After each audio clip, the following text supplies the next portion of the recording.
सर्वज्ञशाला की इस online class में मैं अमित आप सभी भाइयों बहनों का स्वागत एवं अभिनंदन करता हूं।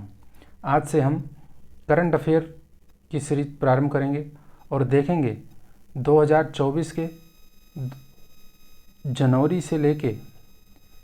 से जुलाई तक के करंट अफेयर को इसमें हम देखेंगे।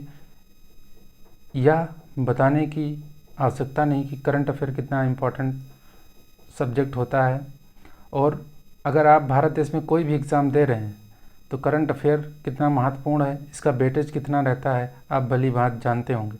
अगर आप नाइजीरिया और बुर्किना फासो आदि देशों का दे रहे हैं तो बात अलग है, वरना इसकी इम्पोर्टेंस सबसे ज़्यादा एग्ज़ाम में होती है। तो आज इस सीरीज़ को प्रारंभ करेंगे। यह series UPPCS, RO UP police के लिए बहुत महत्वपूर्ण होगा, तो इसलिए प्रत्येक क्लास को बहुत ध्यानपूर्वक देखिएगा और आप रिवीजन करते चलिएगा। तो जैसा कि आज की क्लास में सर्वप्रथम हम देखेंगे जो इस बार 18वीं लोकसभा के चुनाव हुए उसको देखेंगे। उसके साथ साथ जो अन्य स्टेट के 4 राज्यों के चुनाव हुए उसको देखेंगे।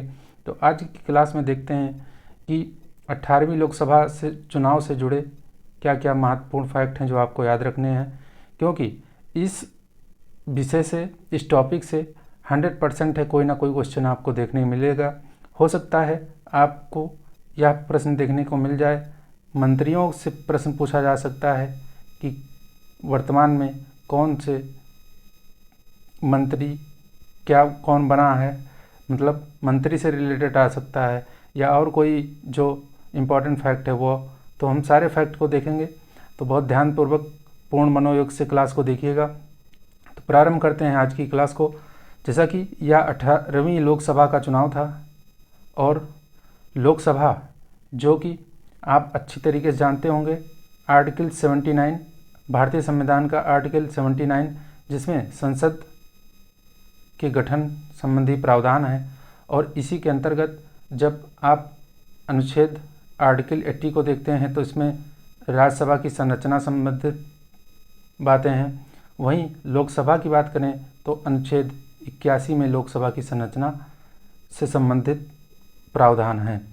तो यह 18वीं लोकसभा का चुनाव था, और 18वीं लोकसभा चुनाव के परिणाम कैसे आए आप अच्छे से जानते होंगे, लेकिन आपको फैक्ट कौन से याद रखने हैं ये सबसे महत्वपूर्ण है। तो यह चुनाव जो है 19 अप्रैल से 1 जून 2024 के बीच 7 चरणों में चुनाव हुआ। डेट हो सकता है ना पूछी जाए, लेकिन चरण हो सकते हैं पूछ लिया जाए। तो चरण याद रखिएगा कितने चरणों में चुनाव हुआ। उसके बाद इन चुनाव में एक बार फिर से जैसा कि जानते ही होंगे भाजपा की सरकार बन गई। हालांकि इस बार की सरकार थोड़ा कमज़ोर है। तो इन चुनाव में एक बार फिर भाजपा के नेतृत्व वाली राष्ट्रीय जनतांत्रिक गठबंधन यानी NDA ने लगातार तीसरे कार्यकाल के लिए बहुमत प्राप्त किया है, किंतु सत्ता में उसकी ताकत कमज़ोर करते हुए विपक्षी गठबंधन, जिसको इंडिया अलायंस बोलते हैं, को भी उसके नज़दीक ही लाकर इन चुनाव में खड़ा कर दिया है। तो अब की बार जैसा कि 400 पार का नारा था वह तो सफल नहीं हुआ, लेकिन जो NDA अलायंस है वह सरकार बनाने में सफल रही। तो अब की बार 400 पार के NDA के नारे के सपने को चूर करते हुए उसकी सीटों की संख्या पहले की 350 सीट से घटकर कितनी हो गई, 293, या टोटल NDA की सीट है। अभी देखेंगे कि इसमें भाजपा यानी BJP की कितनी सीट है, जिसमें BJP की सीटों की संख्या 240 है, यानी BJP 240 ही सीट पाई। यानी अगर अकेले दम पे बात करें तो BJP का इसमें बहुमत नहीं आया। इससे सरकार की स्थिरता के लिए सहायता दलों पर NDA की निर्भरता बढ़ गई है। तेलुगु देशम पार्टी और Janata Dal United king maker की भूमिका है। नीतीश कुमार और चंद्रबाबू नायडू की जो पार्टी है वह किंग मेकर की भूमिका में है इस बार, और उसी की वजह से जो है NDA अलायंस का जो सरकार बन पाई है। तो यह ध्यान रखिएगा। अब लोकसभा के इन परिणामों ने विभिन्न पूर्वानुमानों के साथ साथ 2 दिन पूर्व 2 जून को ही जारी विभिन्न एग्जिट पोल्स को भी गलत साबित कर दिया। राम मंदिर के नाम पे अपने पक्ष में भारी मतदान की उम्मीद कर रही भाजपा की सीटों की संख्या उत्तर प्रदेश में मात्र 33 है। तो यह भी संख्या आपको ध्यान रखनी है कि भाजपा की सीटें उत्तर प्रदेश में कितनी है, 33 हैं रह गई, और अयोध्या वाली फैजाबाद सीट पे भी पराजय का सामना उसे करना पड़ा। तो बीजेपी फैजाबाद, जैसा कि अयोध्या की सीट हार गई और सपा ने वहाँ से जीता है। और फिर प्रधानमंत्री मोदी जी जो स्वयं 4,79,000 मतों से 2019 में जीते थे तथा 2014 में 3,72,000 मतों से जीते थे, किंतु इस बार उनका जो है विजय का अंतर मात्र कितना रह गया है, 1,53,000। तो इस बार मोदी जी का खुद का वाराणसी में जो कि मतों का अंतर कम हो गया, और सरकार के 4 कैबिनेट मंत्री सहित कुल 18 मंत्री इस बार चुनाव में पराजित हुए हैं। यह भी महत्वपूर्ण फैक्ट है। 18वीं लोकसभा चुनाव के बाद नरेंद्र मोदी लगातार तीसरी बार देश के प्रधानमंत्री बन गए हैं, यह आपको ध्यान रखना है। उसके बाद 18वीं लोकसभा के चुनाव में राष्ट्रीय जनतांत्रिक गठबंधन एनडीए की जीत के बाद बीजेपी के वरिष्ठ नेता नरेंद्र दामोदर दास मोदी ने 9 जून को 2024 की लगातार तीसरी बार भारत के प्रधानमंत्री पद की शपथ ग्रहण की। तो इन्होंने 9 जून को शपथ ग्रहण किया था, यह भी आप ध्यान रख सकते हैं। फिर अगला बिंदु है, पंडित नेहरू के बाद नरेंद्र मोदी देश के ऐसे दूसरे नेता हैं जिन्होंने लगातार तीसरी बार देश के प्रधानमंत्री पद की शपथ ली है। इससे पहले जवाहरलाल नेहरू जी थे, पहली बार 26 मई 2014 को ली, दूसरी बार 30 मई 2019 में वे देश के प्रधानमंत्री बने। अब मोदी से पूर्व जवाहरलाल नेहरू लगातार 3 कार्यकाल 52, 57 और 62 के लिए देश के प्रधानमंत्री निर्वाचित हुए थे। वर्ष 2024 में 18वीं लोकसभा के लिए हुए चुनाव में भारतीय जनता पार्टी पूर्ण बहुमत 240 सीट के साथ वंचित रह गई, लेकिन उसके जो घटक दल थे, एनडीए गठबंधन में शामिल पार्टियां थीं, वह कुल 293 सीट जीतकर बहुमत का आंकड़ा पार कर लिया। अब 9 जून को राष्ट्रपति द्रौपदी मुर्मू जी ने शपथ दिलाई और मोदी जी भारत के 15वें प्रधानमंत्री के रूप में बने। भारत के 15वें हैं, लेकिन व्यक्ति के रूप में भारत के 20वें हैं, लेकिन व्यक्ति के रूप में ये 15वें हैं। व्यक्ति के रूप में देखेंगे तो ये 15वें हैं, अभी आपको दिखा रहे हैं, ये देखिएगा। जैसे व्यक्ति के रूप में देखें तो एक तो ये हो गए जवाहरलाल नेहरू, गुलजारी लाल नंदा, लाल बहादुर शास्त्री, इंदिरा गांधी, मोरारजी देसाई, चंद्रशेखर, पीवी नरसिम्हा राव, अटल बिहारी वाजपेयी, एचडी देवेगौड़ा, फिर उसके बाद में इंद्र कुमार गुजराल, और फिर चौधरी चरण सिंह, फिर राजीव गांधी, फिर बीपी सिंह, फिर मनमोहन सिंह। तो आप काउंट कर लीजिए कितना हो गया, 1 2 3 4 5 6 7 8 9 10 11 12 13 14 और ये 15वां। तो व्यक्ति के रूप में 15वें हैं, लेकिन भारत के 20वें प्रधानमंत्री हैं, और यह 18वीं लोकसभा का गठन हुआ है, यह भी आपको ध्यान रखना है। अब बात करें, राष्ट्रपति जी ने इनको शपथ दिलाई है, तो शपथ का क्या प्रावधान है भारतीय संविधान में। जैसा कि अनुच्छेद 74 भारतीय संविधान का जो राष्ट्रपति की सलाह हेतु एक मंत्री परिषद होगी, इसकी व्यवस्था करता है, और इसमें लिखा हुआ है कि इस मंत्री का जो प्रधान होगा वह कौन होगा, प्रधानमंत्री होगा। तो अनुच्छेद 74 ध्यान रखिए, अनुच्छेद 74 में क्या लिखा हुआ है कि राष्ट्रपति की सलाह या सहायता हेतु एक मंत्री परिषद होगी जिसका मुखिया या जिसका प्रधान प्रधानमंत्री होगा। अब प्रधानमंत्री की नियुक्ति राष्ट्रपति करेगा, यह प्रावधान अनुच्छेद 75 में, ध्यान रखिएगा बहुत बारीकी से। अनुच्छेद 74 में मंत्री परिषद का उल्लेख है तथा यह उल्लेख है कि मंत्री परिषद का जो मुखिया होगा वह प्रधानमंत्री होगा, लेकिन नियुक्ति की बात करेंगे तो 75 में प्रधानमंत्री की नियुक्ति राष्ट्रपति करेगा, और अन्य मंत्रियों की नियुक्ति कौन करेगा, राष्ट्रपति ही करेगा, लेकिन उसमें प्रधानमंत्री की सलाह से करेगा। तो यह ध्यान रखिएगा।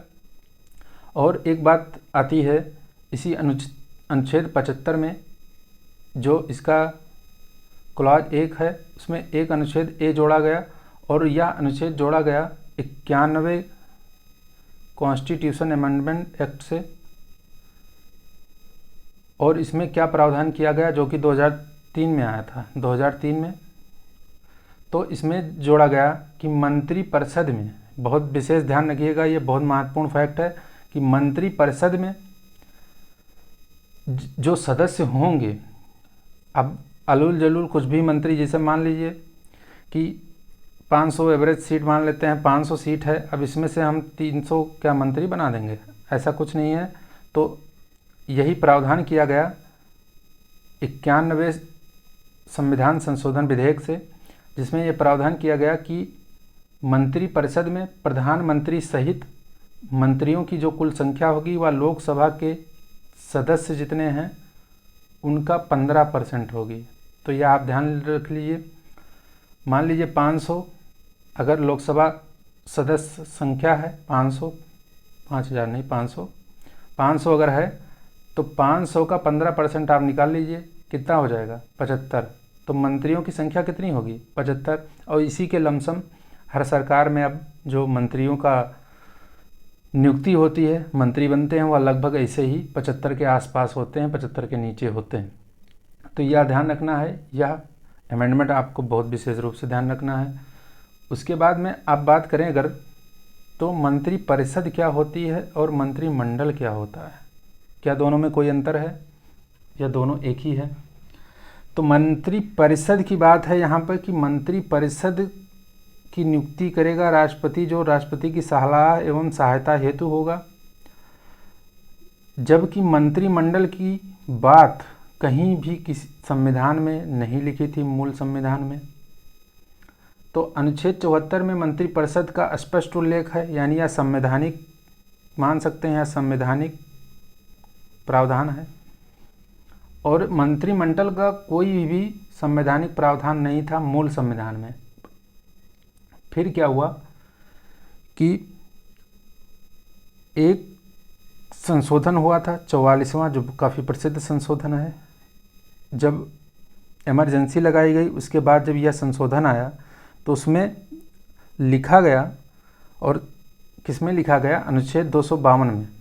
उसमें लिखा गया कि प्रधानमंत्री व अन्य कैबिनेट मंत्रियों की परिषद जिन्हें अनुच्छेद 75 के अंतर्गत नियुक्त किया गया है, वह क्या, तो यहाँ पे आप देख लीजिए कैबिनेट मंत्रियों की और मंत्रिमंडल की बात हुई थी इस अनुच्छेद में। तो पहली बार शब्द जो आया वो 44वें संविधान संशोधन से अनुच्छेद 252 में मंत्रिमंडल शब्द का उल्लेख हुआ। मूल संविधान में यह प्रावधान नहीं था। अब मंत्रिमंडल और मंत्रिपरिषद में अंतर क्या होता है? तो मंत्रिमंडल एक छोटा निकाय, यानी कुछ मंत्रियों का लगभग 15 से 20 मंत्री इसमें होते हैं। जबकि मंत्रिपरिषद में टोटल जो मंत्री बनते हैं, आप ध्यान रखिएगा, टोटल, जैसे इस बार शायद 71 बने हैं, तो अगर टोटल मंत्रियों की बात करें तो मंत्रिपरिषद में 60 से 70 मंत्री होते हैं। और ये सरकारी कार्यों हो तो एक साथ कभी बैठक नहीं करते हैं। जबकि बात करें मंत्रिमंडल की तो इनका बहुत छोटा, यानी 15-20 मंत्रियों को, जो मेन मंत्री हैं उनको मिला के मंत्रिमंडल बनता है। और ये हफ्ते में एक बार लगभग ये बैठक औसत रूप से करते हैं और सरकारी कार्यों के संबंध में निर्णय करते हैं और सामूहिक इनका कार्यकलाप होता है। शक्तियों का अगर बात करें तो वास्तविक प्रयोग मंत्रिमंडल ही करता है। मंत्रिपरिषद कागजी हैं और संवैधानिक हैं, इसको ध्यान रखिएगा। तो मंत्रिमंडल ही वास्तविक शक्तियों का जो है प्रयोग करता है और मंत्रिपरिषद को यही मंत्रिमंडल निर्देश देता है, जो कि बाध्यकारी होता है। यानी मंत्रिपरिषद में जो शामिल हैं उनको निर्देश कौन देगा? मंत्रिमंडल के सदस्य देंगे। इस तरह मंत्रिपरिषद का जो कार्यों का निर्धारण या उनका नियंत्रण है वह मंत्रिमंडल द्वारा होता है। अब इसमें मंत्रिपरिषद का मैंने बता दिया, अनुच्छेद 74 और 75 में स्पष्ट उल्लेख है, यानी संवैधानिक प्रावधान है, जबकि इसका मंत्रिमंडल का नहीं था और बाद में यह आया। तो इसको आपको ध्यान रखना है। मंत्रिपरिषद की लोकसभा के प्रति सामूहिक जिम्मेदारी को लागू करता है कौन? मंत्रिमंडल। तो यह आपको मंत्रिपरिषद और मंत्रिमंडल में आपको अच्छी तरीके से भेद पता होना चाहिए। अब बात करें अगले, प्रधानमंत्री मोदी के साथ, जैसा कि आगे मंत्रियों की बात आएगी इसलिए मैंने पहले ही बता दिया है कि प्रधानमंत्री मोदी के साथ 30 नेताओं ने कैबिनेट मंत्री, 5 नेताओं ने राज्य मंत्री स्वतंत्र प्रभार और 36 नेताओं ने राज्य मंत्री के पद की शपथ ग्रहण की है। अब यहाँ पे आपको राज्य मंत्री स्वतंत्र प्रभार इसको भी बहुत ध्यान रखना है। तो बात करें अगर मंत्रिपरिषद में कौन कौन शामिल होता है, तो मंत्रिपरिषद में कैबिनेट मंत्री, मंत्रिपरिषद यहाँ है मंत्रिपरिषद, और इसमें कौन होगा? कैबिनेट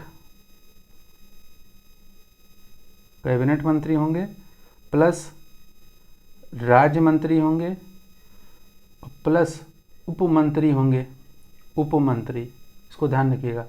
अब क्या होता है, राज्य मंत्रियों को ही स्वतंत्र प्रभार दे दिया जाता है और ये स्वतंत्र प्रभार के रूप में, यानी इनका स्वतंत्र मंत्रालय होता है और ये कैबिनेट मंत्री की तरह शक्तियों का प्रयोग करते हैं, उन्हीं की तरह कार्य करते हैं। और ये स्वतंत्र प्रभार इसीलिए होता है क्योंकि ये कैबिनेट मंत्री का जो है सहायता देने हेतु इनको बनाया जाता है, लेकिन इनकी स्वतंत्र शक्ति होती है और स्वतंत्रता इनको पूरी तरीके से होती है, कैबिनेट मंत्री के बराबर दर्जा होता है। लेकिन सबसे जो फ़र्क है स्वतंत्र प्रभार मंत्री में और कैबिनेट मंत्री में, वह यही फ़र्क है कि ये कैबिनेट के सदस्य नहीं होते तो उसी के बराबर हैं, लेकिन सदस्य नहीं होते बल्कि सहयोगी होते हैं, तथा कैबिनेट मंत्रियों की बैठक में भाग नहीं लेते हैं। सबसे महत्वपूर्ण पॉइंट यही है कि ये कैबिनेट मंत्रियों की जो बैठक होती है, सामान्यतः जो किसी निर्णय को लेने संबंधी जो बैठक होती है कैबिनेट मंत्रियों को, उसमें ये स्वतंत्र प्रभार मंत्री भाग नहीं लेते हैं। हाँ, कभी कभी हो सकता है बुला लिए जाएं किसी कार्यवश, अदरवाइज कभी इनकी बैठक में ये स्वतंत्र प्रभार मंत्री शामिल नहीं होते हैं। हालांकि पावर, शक्ति और योग्यता और क्षमता कैबिनेट मंत्री के बराबर ही होती है, तो यह आपको ध्यान रखना है। कैबिनेट मंत्री, स्वतंत्र प्रभार और राज्य, ये तीनों किसके हिस्से हैं? मंत्रिपरिषद के हैं, इसको आपको ध्यान रखना है। तो 30 नेताओं ने कैबिनेट मंत्री, 5 नेताओं ने राज्य मंत्री, स्वतंत्र प्रभार मिला इनको, और 36 नेताओं ने राज्य मंत्री के पद का शपथ ग्रहण किया। तो इस तरीके से कितने हो गए? 71 मंत्री हैं। मैंने बताया कि लगभग 75 के आसपास रहते हैं और 15% किसके? लोकसभा सदस्यों के 15%, इसको आपको ध्यान रखना है। अब प्रधानमंत्री मोदी के शपथ ग्रहण में नेबरहुड पॉलिसी और सागर विजन के तहत पड़ोसी देशों के नेताओं, जैसे बांग्लादेश की शेख हसीना जी आई थी, 9 जून को आई, और इस समय परिस्थिति ये है कि वो फिर परमानेंट आ चुकी हैं भारत देश में। अब देखो उनको कब विदा किया जाता है यहाँ से। तो श्रीलंका के राष्ट्रपति रानिल विक्रमसिंघे भी आए, भूटान के प्रधानमंत्री शेरिंग टोब्गे, सेशल्स के उपराष्ट्रपति अहमद अफीक, मालदीव के राष्ट्रपति मोहम्मद मुइज़, इन सबको निमंत्रण दिया गया था। नेपाल के प्रधानमंत्री पुष्प कमल दहल प्रचंड को भी निमंत्रण दिया गया था। अब मोदी के नेतृत्व में गठित एनडीए सरकार में सहयोगी दलों में तेलुगु देशम, जनता दल यूनाइटेड, शिवसेना शिंदे गुट वाला और लोक जनशक्ति पार्टी रामविलास की जो एलजेपी पार्टी है, रामविलास पासवान जी अब तो नहीं हैं, उनके पुत्र जो कि चिराग पासवान, बहुत ही होनहार, और उनको मंत्रालय भी दिया गया है। जनता Dal secular, Rashtriya Lok Dal, Hindustani Awami Morcha, the republic party of India, सहयोगी दलों के 11 मंत्रियों सहित मंत्रिमंडल में कुल सदस्यों की संख्या 71 है। हालांकि यहाँ मंत्रिमंडल हम उपयोग नहीं करेंगे, हम बता चुके हैं, मंत्रिपरिषद इसको प्रयोग करेंगे। मंत्रिमंडल विशेष होता है, मंत्रिपरिषद अलग होता है, आपको अंतर पता होना चाहिए। अब मोदी मंत्रिमंडल में 7 महिला मंत्री शामिल हुई हैं, जो 2 कैबिनेट हैं और 5 राज्य मंत्री हैं, और 33 मंत्री ऐसे हैं जिन्हें पहली बार मंत्री पद मिला है। यह विशेष महत्व का है। पहली बार मिलने का सबसे बड़ा रीज़न है कि बीजेपी पूर्ण बहुमत में नहीं आई, तो साथ में जो अलायंस की पार्टियां हैं उनको भी संतुष्ट करना है, तो इसलिए उनकी पार्टियों से भी मंत्री बनाए गए हैं। अब मोदी 3.0 में 27 मंत्री अन्य पिछड़ा वर्ग से हैं। ये सब महत्वपूर्ण फैक्ट हैं। 27 मंत्री अन्य पिछड़ा वर्ग से, महिला वाला ज़्यादा महत्वपूर्ण था, महिला वाला आपको ध्यान रखना है। 7 महिला मंत्री बनी हैं और 7 मंत्री अनुसूचित जात, 5 अनुसूचित जनजात तथा 5 अल्पसंख्यक समूह से हैं। इस प्रकार सरकार में एक भी मुस्लिम मंत्री नहीं है, यह ध्यान रखना है आपको, एक भी मुस्लिम मंत्री नहीं है। अब मोदी जी का मंत्रिमंडल देख लीजिए आप। कैबिनेट और स्वतंत्र प्रभार, इसमें नरेंद्र मोदी जी के पास कौन कौन सा मंत्रालय है, तो इसमें प्रधानमंत्री कार्मिक लोक शिकायत एवं पेंशन, परमाणु ऊर्जा, अंतरिक्ष, जो बहुत ही महत्वपूर्ण मंत्रालय होते हैं वो हमेशा प्रधानमंत्री अपने पास रखते हैं। स्ट्रेटेजिक जितने भी मंत्रालय हैं प्रधानमंत्री जी के पास हैं। परमाणु ऊर्जा, अंतरिक्ष ऊर्जा, नीतिगत मुद्दे, सभी अन्य विभाग जो मंत्रियों को नहीं बांटे गए हैं वह हैं। अब फिर रक्षा मंत्री जी तो वही हैं, हमारे बदले नहीं हैं, पिछली बार जो थे राजनाथ सिंह जी, और ये मंत्रालय भी नहीं बदला गया है। अमित शाह जी का, ये भी पिछली बार यही थे, इस बार भी इनको यही मिला है। नितिन गडकरी जी का भी पिछला मंत्रालय ही है। जेपी नड्डा स्वास्थ्य, इनका मंत्रालय बदला गया है, जेपी नड्डा मंत्री बने हैं इस बार, यह आपको ध्यान रखना है। स्वास्थ्य एवं परिवार कल्याण मंत्रालय तथा रसायन और उर्वरक मंत्रालय इनको मिला है। शिवराज सिंह चौहान पहली बार, मध्य प्रदेश के पूर्व सीएम, पहली बार जो है केंद्रीय उसमें पहुंचे हैं, केंद्रीय राजनीति में, और इनको कृषि एवं किसान कल्याण मंत्री एवं ग्रामीण विकास मंत्री 2 मंत्रालय इनको मिला है, ध्यान रखिएगा। यह सबसे महत्वपूर्ण होगा आपको, विशेष रूप से जो नए मंत्री बने हैं और उसमें भी जो पूर्व सीएम रहे हैं या कोई नया युवा है तो उसको आपको बहुत अच्छे से याद रखना है। और फिर निर्मला सीतारमण जी, उनके पास वही मंत्रालय है। एस जयशंकर, इनके पास भी वही है। अब ये हैं हरियाणा के पूर्व सीएम, इनको ऊर्जा, आवास एवं शहरी विकास मंत्रालय मिला मनोहर लाल खट्टर जी को। एच डी कुमारस्वामी, भारी उद्योग एवं इस्पात मंत्रालय इनको मिला है। महत्वपूर्ण आपको कैबिनेट मंत्रियों को तो सबको ध्यान रखना है आपको। फिर पीयूष गोयल वाणिज्य एवं उद्योग मंत्री बने हैं। धर्मेंद्र प्रधान शिक्षा मंत्री, ये पहले भी यही थे। राजीव रंजन उर्फ लल्लन सिंह, ये पहली बार बने हैं, बिहार से आते हैं। पंचायती राज एवं मत्स्य पालन, पशुपालन एवं डेयरी मंत्री हैं ये, ध्यान रखिएगा। इनको 2 मंत्रालय है, पंचायती राज और मत्स्य पालन, पशुपालन और डेयरी मंत्री, 2 मंत्रालय मिला इनको। उसके बाद सर्बानंद सोनोवाल, या कभी असम के मुख्यमंत्री हुआ करते थे, इनको बंदरगाह, जहाजरानी और जलमार्ग मंत्रालय मिला, पहले भी यही था शायद। फिर वीरेंद्र कुमार, इनको भी सामाजिक न्याय एवं अधिकारिता मंत्रालय मिला है। फिर राम मोहन नायडू, ये नागरिक उड्डयन मंत्रालय मिला है इनको। प्रहलाद जोशी, उपभोक्ता मामले, खाद्य एवं जन वितरण और नवीकरणीय ऊर्जा एवं अक्षय ऊर्जा, यह 2 मंत्रालय इनको मिला है। जोएल उरांव, इनको नया मंत्रालय मिला है, आदिवासी मामले, नए मंत्री हैं ये, इनको ध्यान रखिएगा। गिरिराज सिंह, इनका मंत्रालय बदल दिया गया, पहले यह मत्स्य पालन पशुपालन जो लल्लन सिंह का था वह मंत्रालय था, अब ये कपड़ा मंत्री बन गए हैं। अश्विनी वैष्णव रेल सूचना प्रसारण और इलेक्ट्रॉनिक्स मंत्री हैं, जो पहले भी यही थे, रेल के मंत्रालय इनको प्राप्त है। फिर ज्योतिरादित्य सिंधिया, इनका मंत्रालय बदल दिया गया, दूर संचार एवं पूर्वोत्तर विकास मंत्री बने हैं इस बार। भूपेंद्र यादव वन पर्यावरण एवं जलवायु परिवर्तन मंत्री बने हैं ये, पहले भी यही थे। गजेंद्र सिंह शेखावत, इनका भी मंत्रालय बदला गया, पहले आपको पता होना चाहिए, जल शक्ति मंत्री थे ये। फिर ये अन्नपूर्णा देवी नई मंत्री बनी हैं, इनको भी ध्यान रखिएगा, महिला हैं इसलिए ध्यान रखना जरूरी है।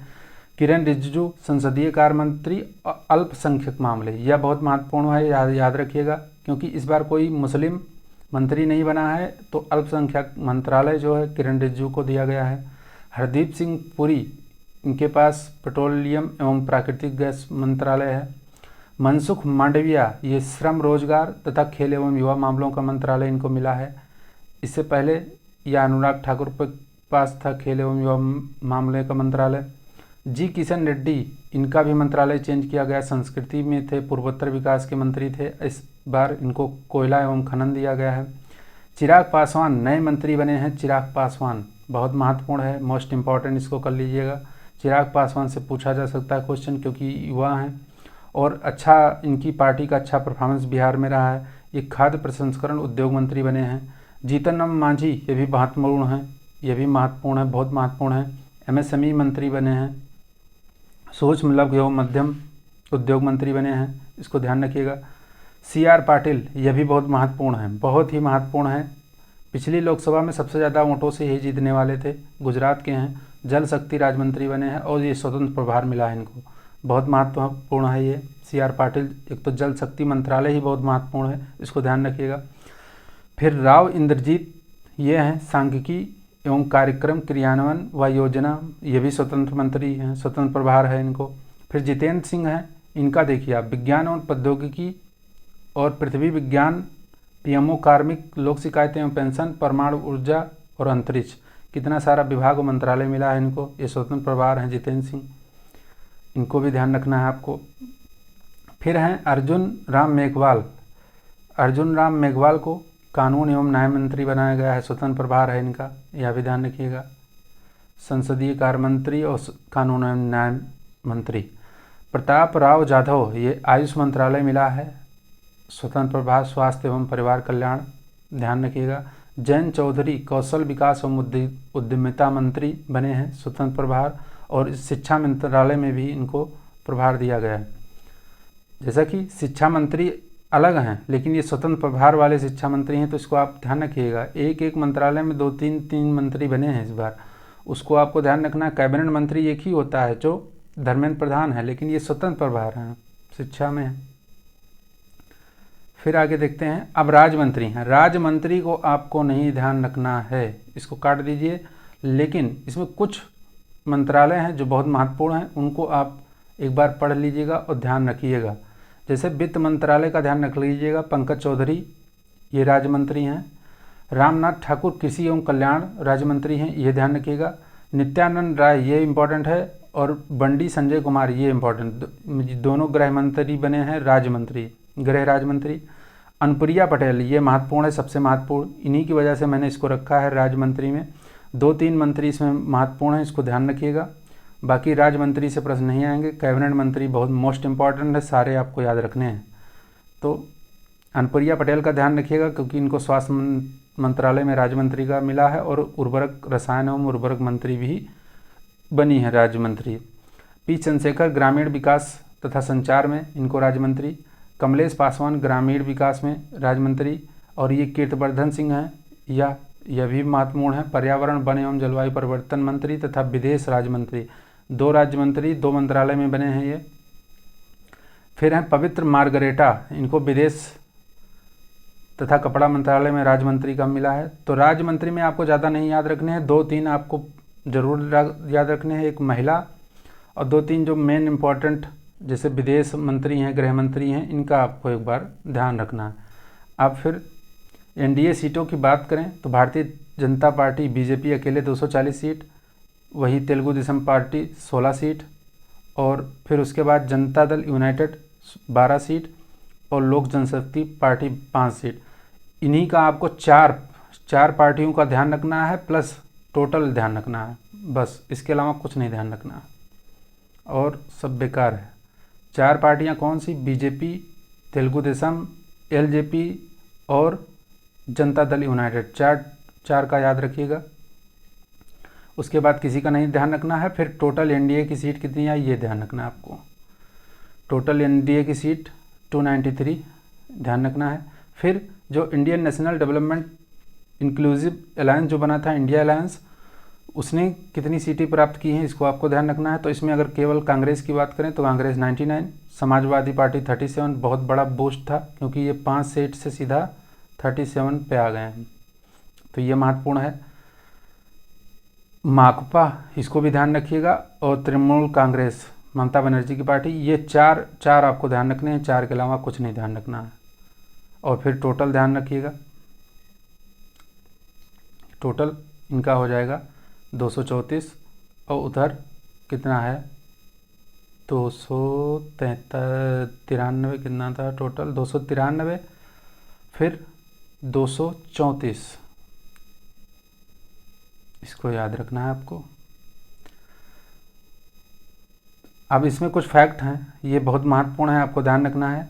सूरत निर्वाचन क्षेत्र से भाजपा के मुकुल दलाल 18वीं लोकसभा हेतु निर्विरोध चुने गए हैं। महत्वपूर्ण है। उत्तर प्रदेश में कौशाम्बी निर्वाचन क्षेत्र से निर्वाचित समाजवादी पार्टी के पुष्पेंद्र सरोज, यह वेरी मोस्ट इम्पोर्टेंट है, आपको वेरी इंपॉर्टेंट कर लीजिए, सबसे युवा सांसद हैं। उनकी आयु 25 वर्ष और 3 माह है।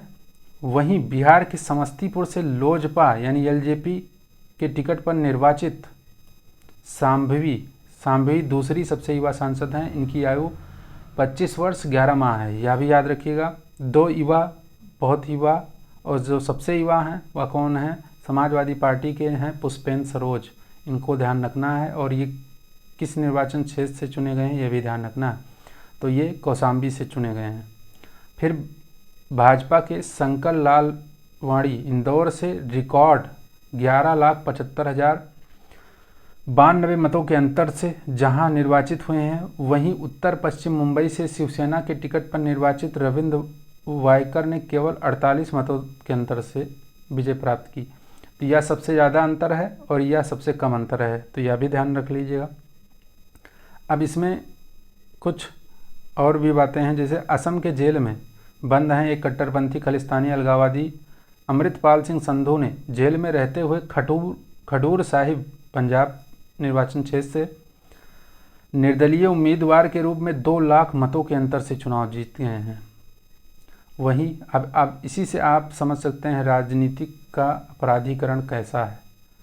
राजनीति पर्याय है अपराध का, क्योंकि अपराध के बाद ही लोग राजनीति में शामिल होते हैं और राजनीति में शामिल होने के बाद अधिकतर लोग अपराध में शामिल होते हैं। तो दोनों वाइस वर्सा है, ध्यान रखिएगा। राजनीति में अपराधीकरण ऐसे बढ़ता है जब ऐसे अपराधी लोग, वो भी निर्दलीय, 2 लाख मतों से चुनाव जीत चुके हैं। और एक दिल्ली के तिहाड़ जेल में बंद हैं कश्मीरी अलगाववादी निर्दलीय उम्मीदवार। सोचिए, वो भी निर्दलीय थे, ये भी निर्दलीय हैं। अब्दुल रशीद ने कश्मीर के बारामूला सीट से नेशनल कॉन्फ्रेंस के उमर अब्दुल्ला जाने माने नेता को 2 लाख अधिक वोटों से हराया, यह भी ध्यान रखिएगा। अब 18वीं लोकसभा के लिए निर्वाचित 543 सांसदों में टोटल जानते ही होंगे आपको लोकसभा में सीटें कितनी हैं? 545, जिनमें 2 सीट आपकी एंग्लो इंडियन के लिए होती थी, लेकिन इस एंग्लो इंडियन 2-3 साल से जो है उनकी नियुक्ति नहीं होती है। तो 543 सीटों पे चुनाव हुआ।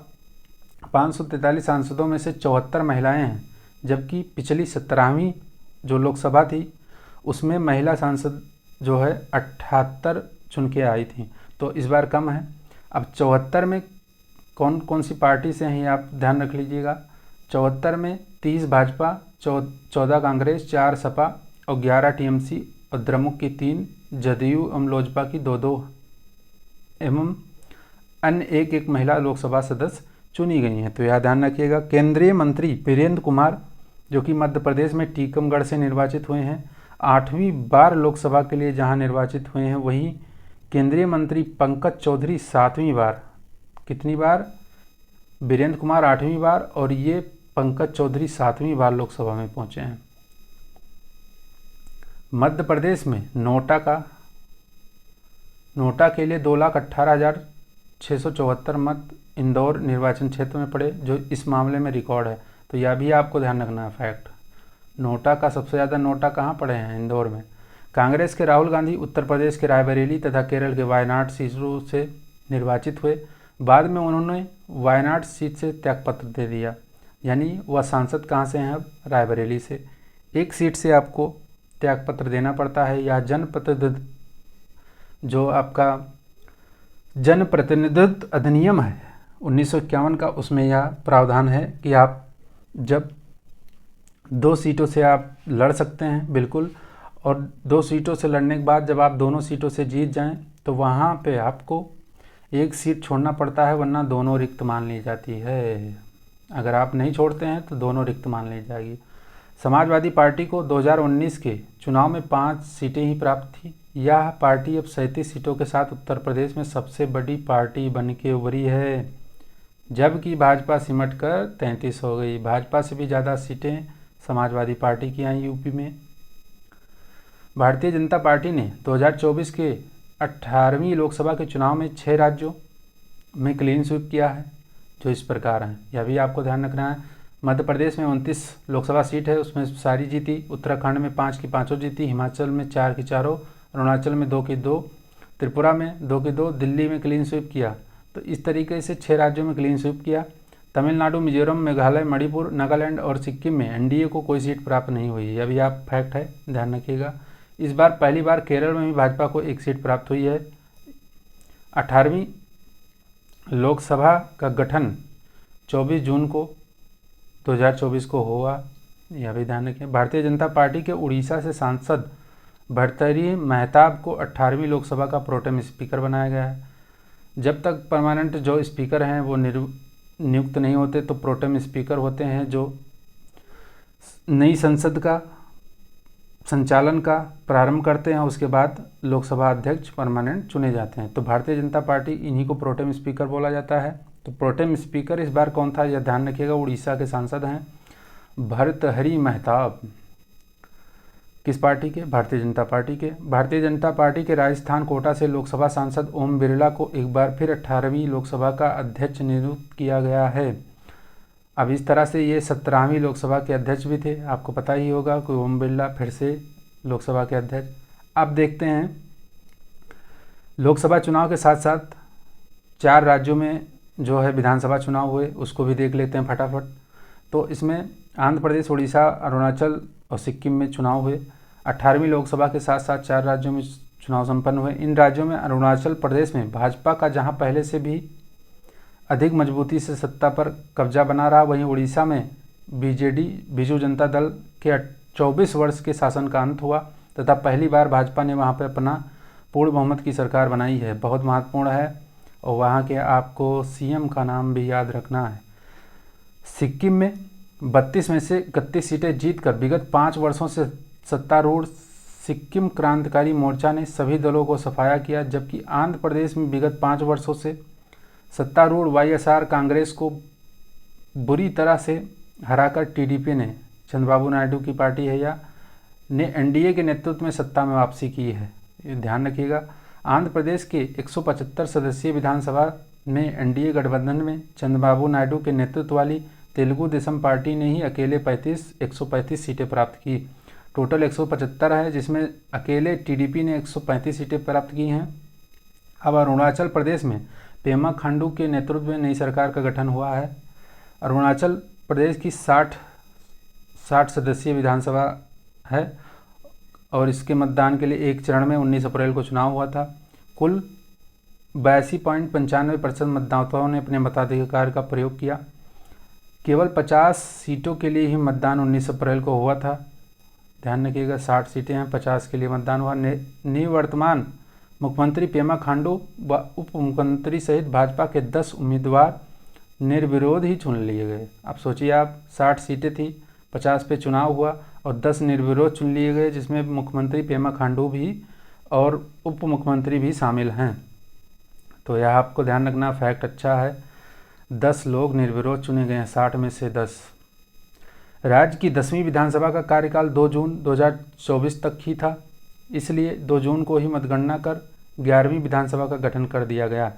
इन चुनाव में पहले से भी अधिक सीटें जीतकर भाजपा ने ही सत्ता पर कब्जा बरकरार रखा। इस बार 60 में से 46 सीटें भाजपा के खाते में गई हैं।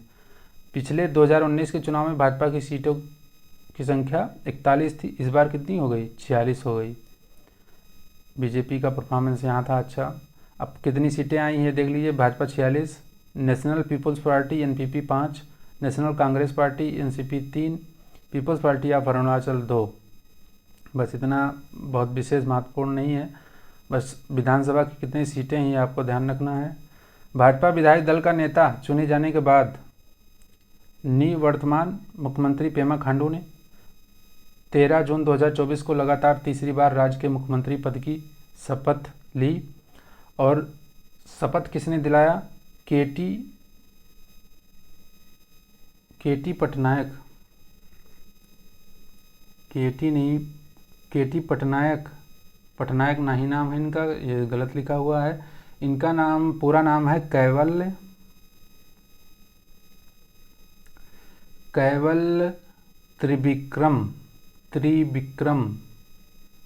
विक्रम परनायक है, पटनायक नहीं है, परनायक। तो ये राज्यपाल हैं, अभी भी हैं। तो इन्होंने शपथ दिलाई और मुख्यमंत्री खांडू के साथ 11 विधायकों ने जो है मंत्री की शपथ ली है। मुख्यमंत्री खांडू को कहाँ से चुने गए हैं? सीमावर्ती जिले तवांग में मुक्तो सीट से फिर से निर्विरोध विधायक चुना गया है। तो यह ध्यान रखिएगा, महत्वपूर्ण है। सिक्किम विधानसभा चुनाव, फिर आप देख लीजिए, सिक्किम में 32 सदस्यीय विधानसभा सीट, मतलब 32 सदस्य हैं विधानसभा में, और मतदान 19 अप्रैल को हुआ। और 10वीं विधानसभा का कार्यकाल 2 जून को समाप्त होना था, इसलिए 2 जून को ही मतगणना कराकर 11वीं विधानसभा का गठन कर लिया गया। विधानसभा के कार्यकाल पूरा होने से पहले ही विधानसभा का गठन या लोकसभा का गठन कर लिया जाता है। लोकसभा हो, विधानसभा हो या पंचायत हो, सबका ऐसे ही होता है। 32 सदस्यीय विधानसभा में 31 सीटें जीतकर निवर्तमान मुख्यमंत्री प्रेम सिंह तमांग, इनको पीएस घोले भी बोलते हैं,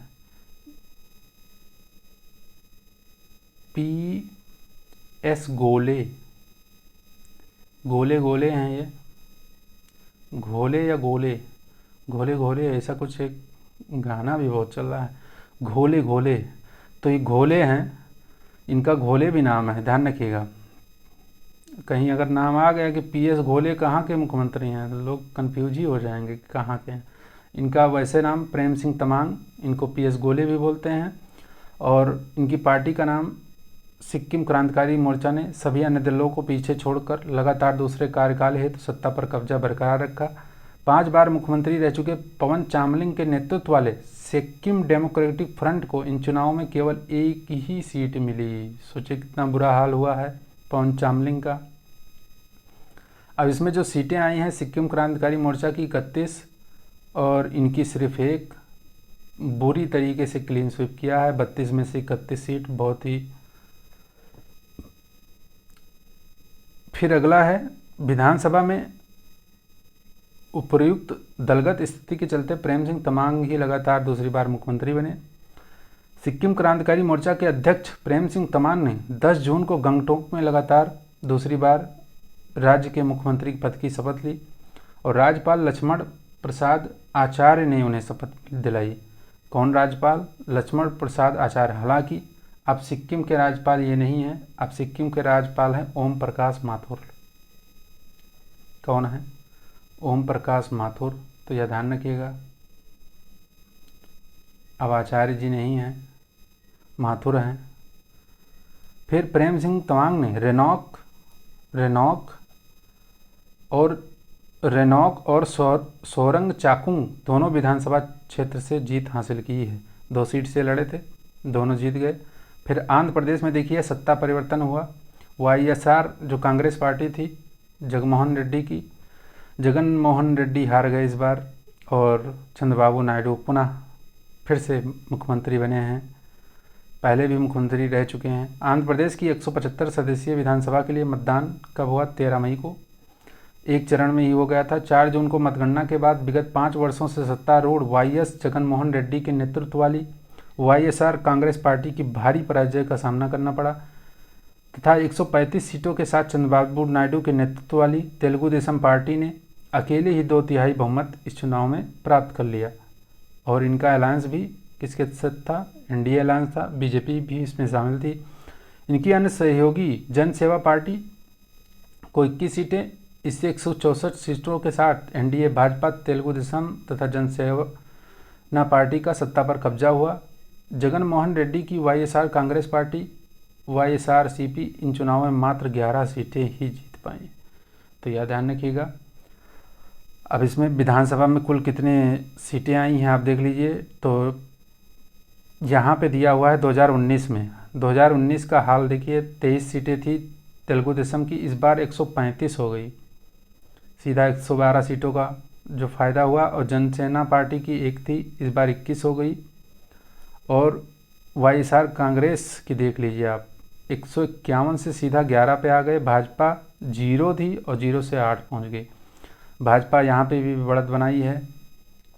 अब विधानसभा में इस दलगत राजनीति के चलते चंद्रबाबू नायडू के नेतृत्व में एनडीए सरकार का गठन किया गया। 1995 से 2004 तक व 2004 से 19 के दौरान भी ये मुख्यमंत्री रह चुके हैं और तीसरी बार इस तरीके से बनेंगे मुख्यमंत्री। आंध्र प्रदेश में चंद्रबाबू नायडू के नेतृत्व में एनडीए की सरकार का गठन हो गया 12 जून को और उपराज्यपाल अब्दुल नजीर ने विजयवाड़ा में इनको 24वें मुख्यमंत्री के रूप में शपथ दिलाई। अभी भी अब्दुल नजीर ही यहाँ के राज्यपाल हैं।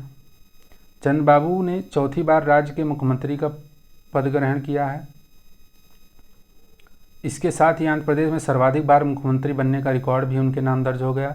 चंद्रबाबू के साथ जनसेना के अध्यक्ष पवन कल्याण ये भी बहुत चर्चा में थे। पवन कल्याण ने राज्य के उप मुख्यमंत्री का पद जो उनको प्राप्त हुआ है उसकी शपथ ली।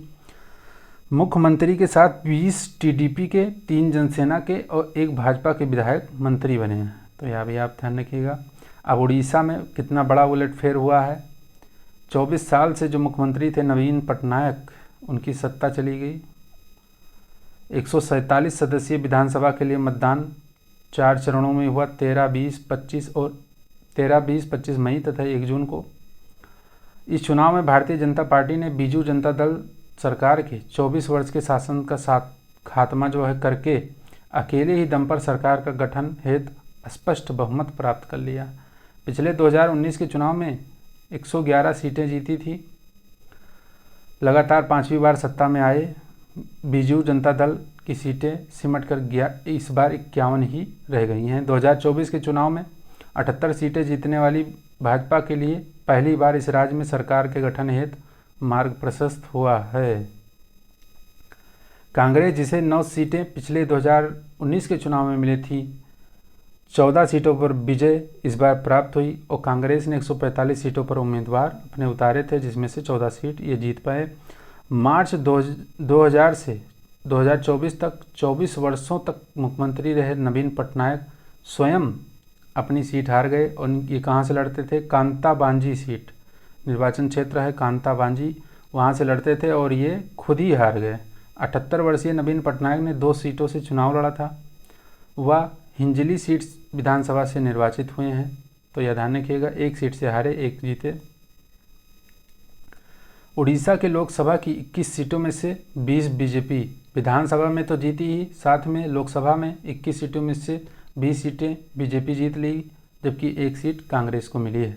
अब विधानसभा में देख लेते हैं कितनी सीटें आई उड़ीसा के। 78 सीटें बीजेपी की और 51 सीटें बीजेडी की और कांग्रेस की 14, माकपा की 1। तो इस तरीके से 147 सीटें हैं। ये कितनी मिली ये नहीं इम्पॉर्टेंट है, बस आपको विधानसभा में कुल सदस्यों की संख्या ध्यान रखनी है, कितनी है? 147। 12 जून 2024 को राज्य में मोहन चरण मांझी के नेतृत्व में पहली बार भाजपा की सरकार बनी। तो मोहन चरण मांझी ध्यान रखिएगा मुख्यमंत्री बने हैं। राज्यपाल रघुवर दास ने इनको शपथ दिलाई और मोहन मांझी के साथ 2 उप मुख्यमंत्री तथा 13 मंत्रियों को ने जो है शपथ ग्रहण किया है। पटनागढ़ के विधायक केबी सिंह देव और नीमा पार विधानसभा क्षेत्र से पहली बार विधायक बनी प्रावती परिदा ने उप मुख्यमंत्री पद का शपथ जो है लिया है। कौन? नीमा पार से विधानसभा का जो है पहली बार विधायक बनी है। कौन? प्रावती परिदा और केबी सिंह देव, ये 2 उप मुख्यमंत्री बने हैं। उसके बाद 4 बार विधायक रहे मोहन चरण राज्य के 15वें मुख्यमंत्री बन गए हैं। मांझी का राजनीतिक सफर सरपंच से शुरू कर मुख्यमंत्री तक पहुंच गया है। भारतीय राजनीति में, लोकतंत्र में सबसे खूबसूरती यही है कि यहाँ पे किसी का कुछ पता नहीं है कौन कब। जैसे मोदी जी का देख लिए, बैकग्राउंड कुछ भी नहीं था, लेकिन आज वो तीसरी बार देश के प्रधानमंत्री हैं। ऐसे ही ये सरपंच थे और सरपंच से आज ये मुख्यमंत्री तक पहुँचे हैं। अच्छी अचीवमेंट है इनकी। सरपंच से सीएम के पद तक पहुँचने में उनका 27 साल का राजनीतिक जीवन रहा। इस दौरान 1997 से 2000 तक मांझी अपने गांव में सरपंच रहे और 2000 से 2004 में अपने गृह जनपद क्योंझर से विधानसभा चुनाव जीता। इसके बाद 2019 में फिर से क्योंझर का प्रतिनिधित्व किया और 2024 में जीतकर मुख्यमंत्री की कुर्सी तक पहुँचे। स्नातक तक शिक्षा प्राप्त करने वाले मांझी 2000 में विधायक चुने जाने से पहले भाजपा आदिवासी मोर्चा के सचिव भी रहे और मांझी एक समाज सेवी नेता हैं और अपने संगठनात्मक कौशल के लिए जाने जाते हैं। वह ORB अधिनियम के तहत SC/ST की स्थायी समिति के सदस्य भी रह चुके हैं। तो इस तरह से आज की क्लास यहीं समाप्त होती है। क्लास कैसी लगी आप लोग ज़रूर बताइएगा और सभी से निवेदन है कि इसको अपने दोस्तों सहपाठियों के संग साझा ज़रूर किया करिए और चैनल को अगर सब्सक्राइब नहीं किया है तो चैनल को सब्सक्राइब ज़रूर करिएगा। आपका रिएक्शन ही हमें मोटिवेशन देता है और यह बहुत ज़रूरी है। तो इस सीरीज को हम कंटिन्यू करेंगे और पिछले 7 महीने का यानी जनवरी से जुलाई तक के सारे करंट अफेयर को देखेंगे और बहुत ही महत्वपूर्ण जो करंट अफेयर हैं उन्हीं को देखेंगे जो सीधा एग्ज़ाम में आने की प्रोबेबिलिटी जिनकी 99% है। तो इस तरह से आज की सभा यहीं समाप्त होती है। आप सभी भाइयों बहनों का बहुत बहुत धन्यवाद है। सभी को राधे राधे, जय श्री कृष्ण।